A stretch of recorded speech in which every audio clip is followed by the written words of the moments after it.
Olá! O modo como Jesus operou e como ele acessou os recursos do céu, ele deixou ao seu alcance. Então, se você não descobrir como acessar conscientemente esses recursos, você não vai cumprir as expectativas de Jesus nem a vontade de Deus. Agora, se Jesus conseguiu, você também consegue. Se eu conseguir, você também vai conseguir. Eu sou o apóstolo Rafael Augusto, eu sou fruto de milagre e eu prego o evangelho há mais de 26 anos. E eu vou te contar a partir de agora o que não te ensinaram sobre isso. Eu quero agradecer os comentários da aula 1 e a participação de cada um de vocês nesse webinário.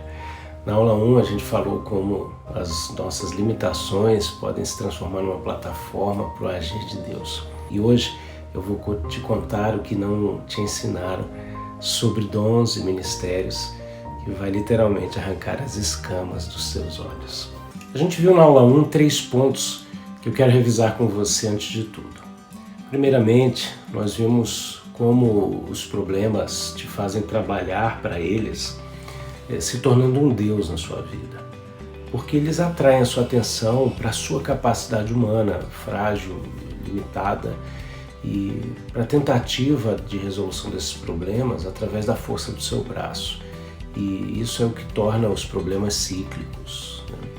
Eu te despertei para a grande verdade de que você não é o modelo para si mesmo. Jesus é o modelo. E como ele fazia? Em meio aos problemas, ele acessava uma fonte externa a esses problemas, uma fonte celestial. E sempre que eu falo isso, você pensa, mas Jesus era Jesus. E é esse pensamento que prova que você ainda não entendeu como Jesus fez o que ele fez. E eu quero te lembrar o que a Bíblia fala a respeito de Jesus ter aberto mão da sua glória, em outras palavras, da sua capacitação divina para a realização desses milagres, para que ele agisse segundo a vontade de Deus e na total dependência do Espírito Santo. A gente também falou como as suas limitações podem criar uma plataforma para o agir sobrenatural de Deus. Em terceiro lugar, que existe uma fonte oculta em Deus que é abundante e que você não tem usufruído dela simplesmente porque não te ensinaram como fazer isso. Hoje eu quero te mostrar que, assim como outras pessoas, inclusive eu, aprenderam e têm vivido isso, você também poderá descobrir e manifestar essa vida abundante.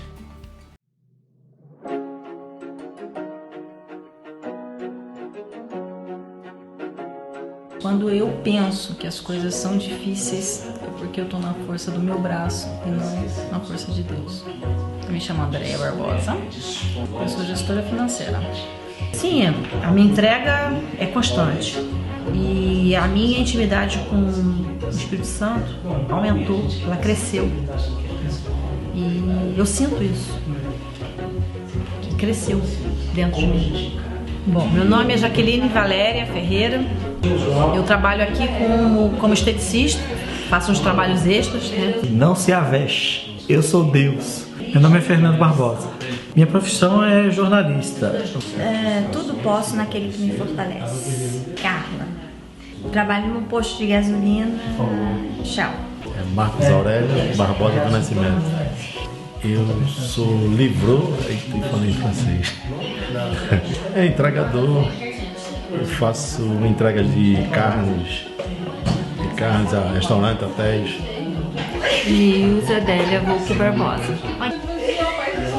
Normalmente sou mãe, sou vó, sou esposa. Sou cozinheira da família. Carlos Roberto Antunes Bahia. Bom, trabalhava na área de logística, né, mudanças internacionais. João Carlos Viana Barbosa. Eu sou empregado de cozinha no Hospital Cantonal. Um louvor bem alto, e aí aquilo me chamou a atenção e eu entrei para ver o que era aquilo. Era uma reunião carismática. Então ali eu comecei a frequentar o grupo carismático e ali eu senti que começou a minha intimidade com Deus. Foi no grupo carismático. Na escola dominical, eu sempre frequentei a escola dominical e desde muito pequena eu senti a necessidade de orar. Eu tinha tudo para ser uma pessoa diferente do que eu sou hoje, mas foi no retiro de carnaval que Deus transformou minha vida. Um culto através dos louvores. Foi um acampamento da igreja no carnaval de 1995.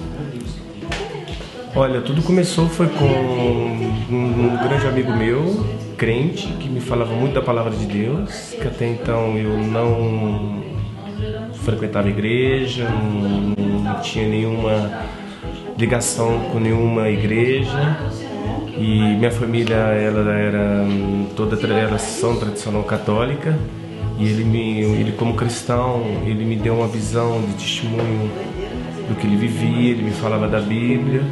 E um dia ele me convidou para ir para a igreja, e eu não dava muita importância para a igreja evangélica, crente, e ele me falava muito, mas a forma que ele me falava da palavra de Deus, como ele aplicava as coisas, aquilo foi mexendo comigo, foi me envolvendo, e um belo dia ele me fez um convite, eu fui na igreja metodista, no qual eu estive lá e ouvindo a pregação, e eu estava num momento muita dificuldade na minha vida nesse momento, e eu vi que aquela palavra ela falou muito forte para mim e me convenceu de muitas coisas, e eu senti que aquilo falava muito forte pessoalmente na minha pessoa, no que eu estava vivendo naquele momento. Sim, o meu maior problema externo não foi devido ao relacionamento com Deus, mas ao desejo de transformação, né?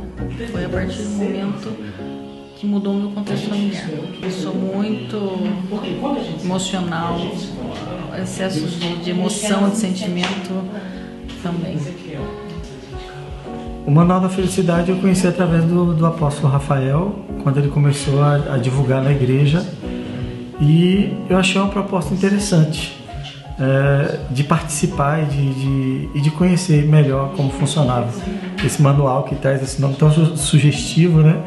E que fala pra gente, esse Manual da Felicidade, a gente logo imagina assim, meu Deus, é algo que vai fazer a gente ser feliz ou algo que vai somente discutir o assunto? E as surpresas foram muito boas. A quem eu puder indicar, a quem eu puder informar para fazer este manual, com certeza que eu vou falar, porque é muito importante para a nossa vida espiritual e vida pessoal, porque é um ensino muito bom, aprendemos muita coisa, e eu acho, como eu já falei num dia que a gente estava todos juntos, eu acho que o povo de Deus precisa muito deste ensino. Eu sei que foi muito bom para mim, eu me senti muito bem. Quando chegava assim a quarta-feira de manhã, eu já estava assim ansiosa porque chegasse a noite. Eu quero me entregar a Jesus, eu quero fazer a vontade de Deus, eu não quero me afastar mais de Deus.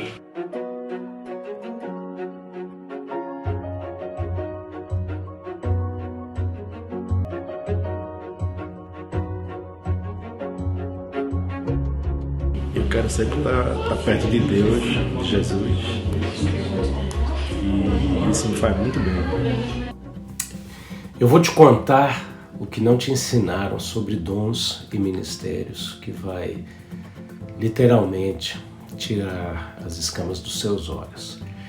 Na aula 1, eu falei que dons e ministérios são ferramentas de Deus para nós. E existem muitos dons descritos na palavra de Deus que realmente colaboram na edificação da igreja. Existem também aquilo que a gente pode chamar de dons ministeriais, e alguns até os chamam de dons de Cristo. E no texto onde eles se encontram, existe uma revelação incrível que vai te interessar muito. Abre sua Bíblia aí comigo, em Efésios capítulo 4, no verso 11 e 12. O texto diz bem assim: a uns ele constituiu apóstolos, a outros profetas, a outros evangelistas, pastores e mestres, para o aperfeiçoamento dos cristãos, para o desempenho da tarefa que visa a construção do corpo de Cristo. Eu amo essa versão. E Os dons ministeriais de Cristo dizem respeito ao que você provavelmente já ouviu sobre os 5 ministérios. Eles são o apóstolo, o profeta, o evangelista, o pastor e o mestre. E cada um deles possui uma identidade, uma característica, um chamado específico que gera uma diferença entre eles. E qual é a diferença? O evangelista, ele é aquele que tem os olhos voltados para as almas perdidas. Já o pastor tem seus olhos voltados para as ovelhas do rebanho de Jesus. O mestre tem os seus olhos voltados para a palavra e encontra preciosidades que ninguém mais encontra. O profeta já tem seus olhos voltados para o coração de Deus. Por isso ele diz, assim diz o Senhor. E, por fim, não menos importante, tem o apóstolo, cujos olhos estão voltados para a formação de discípulos de pessoas de todas as etnias. Mas para você entender qual a função deles, de acordo com cada identidade e característica de cada um deles, você tem que se perguntar, afinal de contas, eles trabalham para quem? É aqui que entra o que não te ensinaram. Não te ensinaram que existe um 6º ministério e que os 5 ministérios trabalham para ele. E é esse 6º ministério que é o mais importante de todos. E você faz parte desse ministério. E aí eu te pergunto, você sabe operar nesse ministério? Ele é o responsável para edificar o corpo de Cristo na terra. Você sabe como fazer isso? Lembra que já te disseram que Deus não precisa de ninguém? Pois é, Ele decidiu não fazer nada sem nós.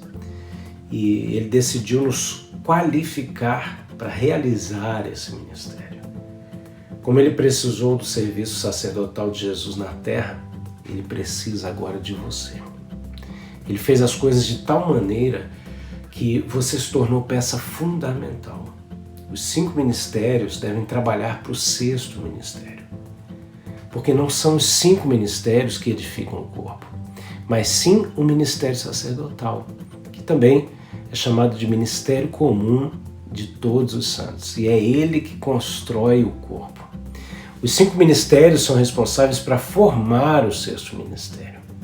E eles perdem a sua eficácia e até a razão de ser se não discernirem o 6º ministério. Eu, como apóstolo, eu preciso entender o 6º ministério para exercer minha função com eficácia. E o 6º ministério é que vai edificar o corpo. Então, veja a continuação desse versículo em Efésios, que diz assim, querendo o aperfeiçoamento dos santos para a obra do ministério, para a edificação do corpo de Cristo. E que ministério é esse? Ele é um ministério sacerdotal. Deus tem um povo sacerdotal, porque é através do ministério sacerdotal que o reino funciona. Sabe, enquanto você não descobrir isso, você não vai funcionar direito. Ele é fundamental na sua vida cristã. É através do exercício dele que o corpo de Cristo é construído em você, através de você. Ele tem essa incumbência, então a responsabilidade é sua. Infelizmente, a gente foi ensinado que o pastor é o sacerdote, que o marido é o sacerdote do lar. Mas a palavra de Deus nos ensina que cada um de nós tem uma função sacerdotal que nos dá acesso à fonte inesgotável de recursos. Sabe, gente, eu já estive ministrando em diversos lugares onde eu perguntei para as pessoas o que é um ministério sacerdotal. E as pessoas geralmente respondem, é ajudar os necessitados, é louvar, é adorar, é cuidar do órfão e da viúva, é evangelizar e um monte de coisas. Mas tudo isso é consequência do ministério sacerdotal, não é ele.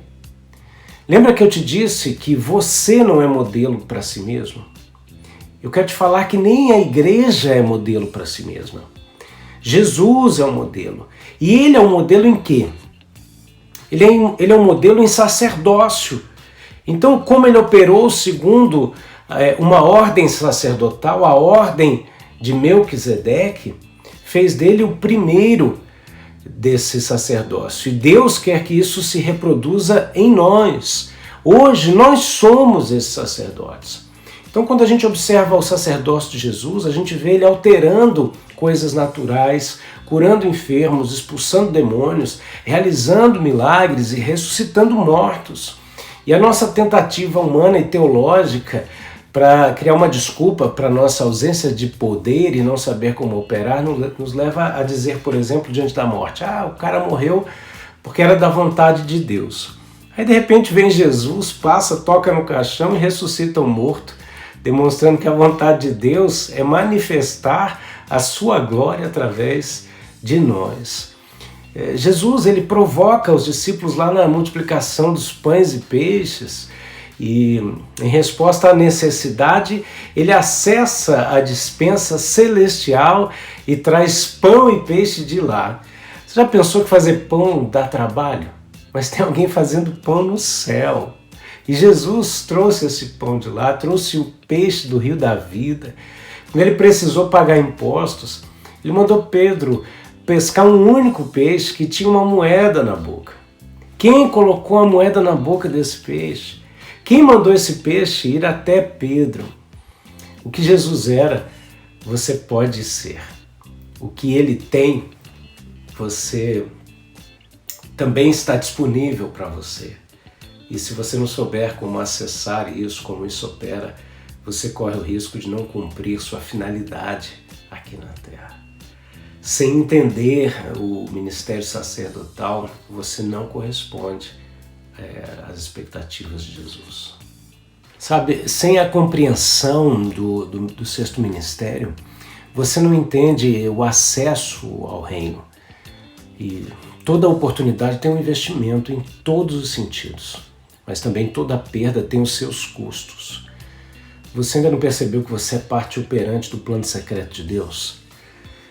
É o ministério sacerdotal que vai te dar acesso a essas coisas, vai torná-las tangíveis, existenciais, manifestas na terra. E não saber de onde vem, nem como vem a instrução e a capacitação para a operação do sobrenatural é o que torna pouco eficaz a tua vida cristã. Mas Deus te chamou para manifestar as maravilhas do Pai. E através desse ministério, do ministério sacerdotal, que acontece a edificação do corpo. É quando cada parte é formada. Eu preciso que Cristo seja formado em mim. E como é isso? Eu tenho a mente de Cristo, mas ao mesmo tempo eu preciso que ela seja formada em mim. Como que é isso? Eu preciso me despir do velho homem e me vestir do novo homem em Cristo. Como que eu faço isso? Você passa a vida inteira dentro da igreja esperando que isso aconteça através de ensino. A tua vida vai passar e você não vai cumprir o que Deus te chamou para ser. Escuta aqui. Essa é a tua responsabilidade de operar no reino. Resumindo, o ministério sacerdotal possui 4 características fundamentais. É o que dá acesso ao reino de Deus. É o que traz as realidades do céu para a terra. É o que responde à oração de Jesus quanto à realização da vontade do Pai na terra como no céu. E é o que edifica Cristo em nós. Sabe, eu e muitos irmãos já encontramos essa resposta. Se você ainda não encontrou, o meu objetivo é te ajudar a não ficar mais assim. É o meu privilégio te guiar nesse caminho. Eu procurei trazer aqui o máximo possível sobre o ministério sacerdotal, de maneira que você tenha uma visão aberta para a existência e para a importância dele, apesar do tempo limitado que a gente teve. Mas muita gente está me perguntando sobre como exercer o ministério sacerdotal e transformar suas limitações numa plataforma para o agir de Deus. Eu organizei um material completo sobre isso, que é o Manual da Felicidade. Mas mais para frente eu vou falar um pouco mais sobre esse material. Já no próximo vídeo eu vou indicar a vocês um caminho seguro, como vocês vão alcançar esses objetivos propostos pelo ministério sacerdotal.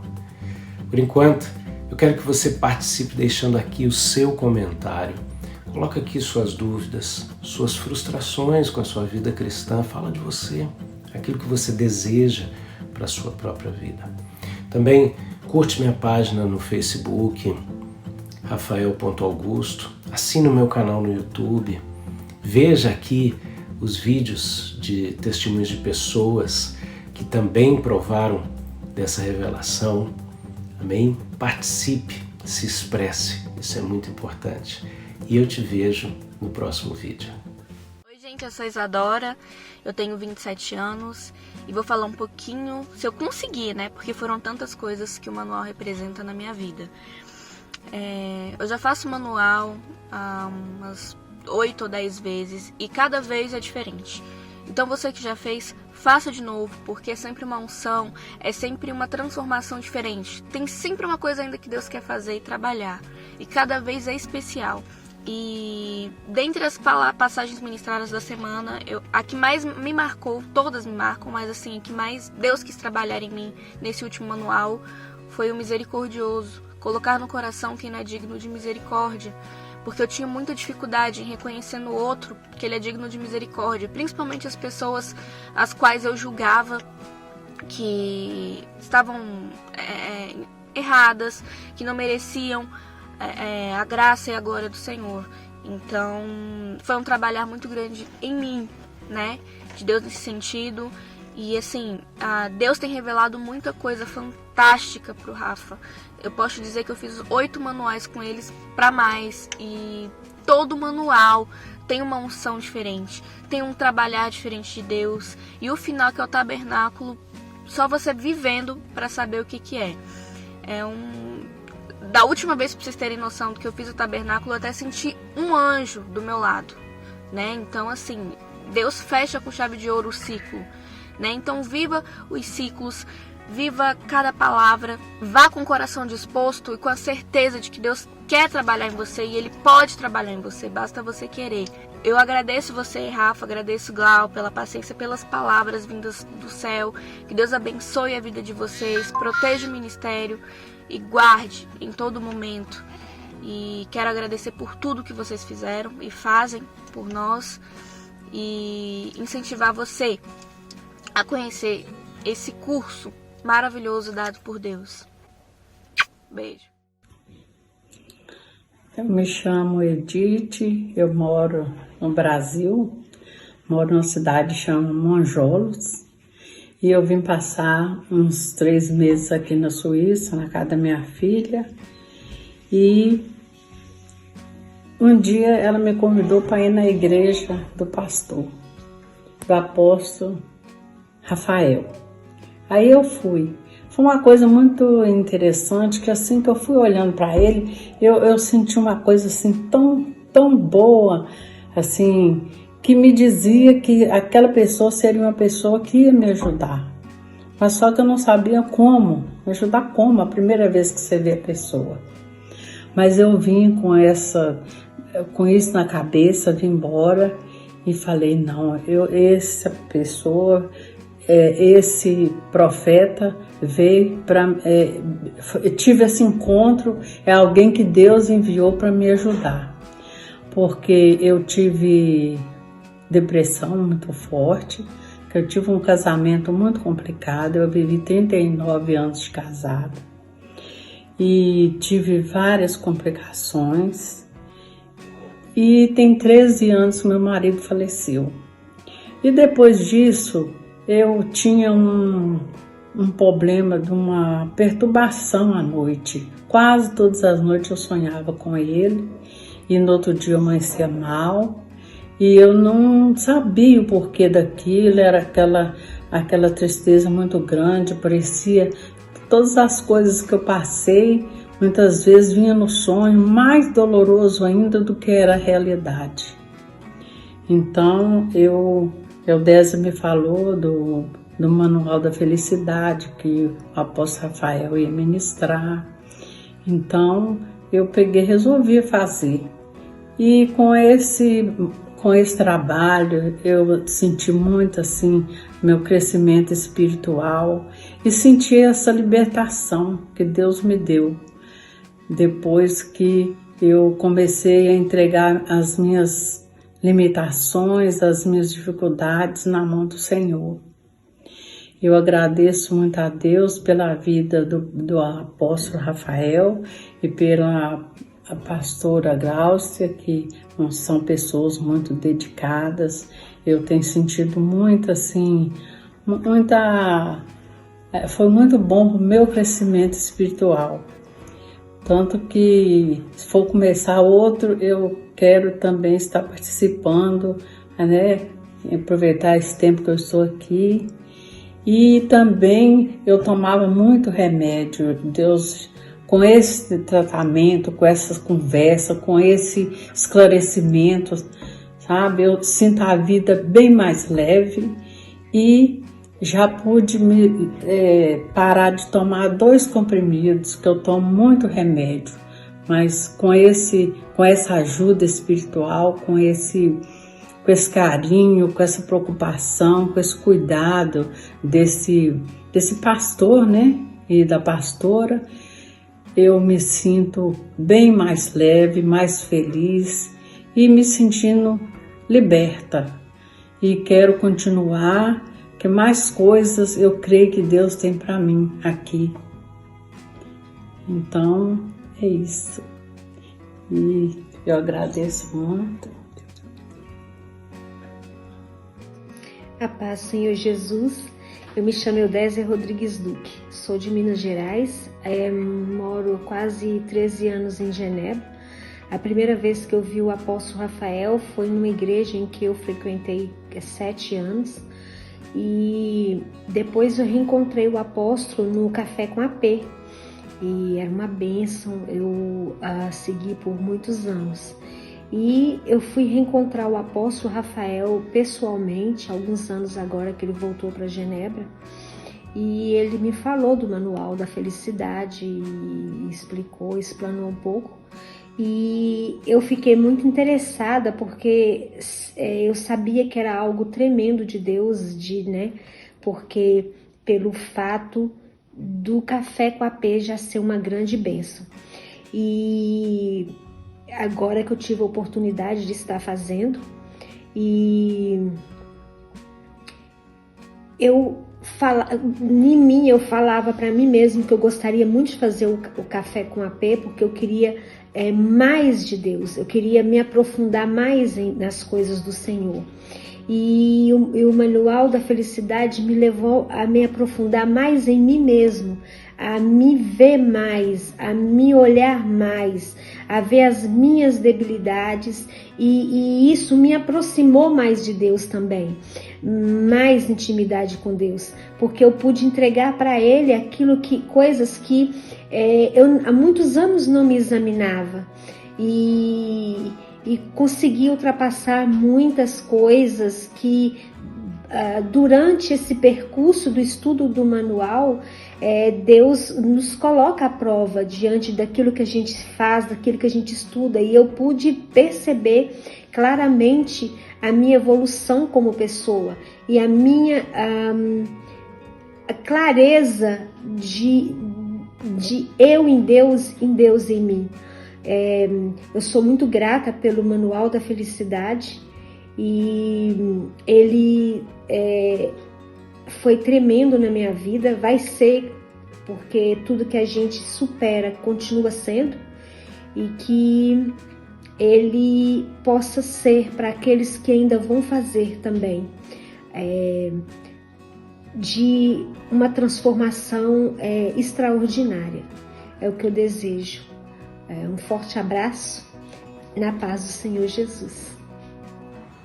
Olá, eu, Cláudia Torres Butiu, e eu moro em Genebra, Suíça. Conheço o apóstolo Rafael há muito tempo, mas concluindo, eu sou cabeleireira, esteticista, moro aqui há muitos anos. Conheci o apóstolo Rafael há mais de 20 anos. E foi muito bacana participar do Manual da Felicidade, porque foi um momento crucial na minha vida. Eu estava saindo do deserto e eu sinto que foi assim algo de Deus tremendamente para minha vida, para me dar uma recapitulada. E houve, o que eu gostei muito foi realmente logo no início a gente fazendo uma lista de limitações, se revelando quem nós somos realmente, nossas dificuldades, nossas limitações, para que Deus trabalhasse. E no processo da lição, realmente eu senti que Deus trabalhou tremendamente na minha vida. E a lição que mais me tocou foi de ser pacificadora, né? E há poucos dias eu fui testada, né, nessa área, que muito me tocou, e eu pude realmente sair de forma assim, tranquila. Eu pude realmente ver que o manual fez efeito na minha vida. E eu estou muito feliz com isso, onde quer que estejamos. Eu quero deixar para vocês esse testemunho. Um forte abraço para todos, né? E que Deus abençoe. E quem quiser participar, participe. A gente só tem a ganhar, nunca perder quando o ensinamento é baseado na palavra, né? Para mim, lâmpada para os meus pés e luz para os meus caminhos é a palavra do Senhor. Então, esse ensinamento está baseado na palavra. Então, eu aconselho quem quiser participar, né, que venham e participem. Deus é fiel. Um forte abraço. Bye.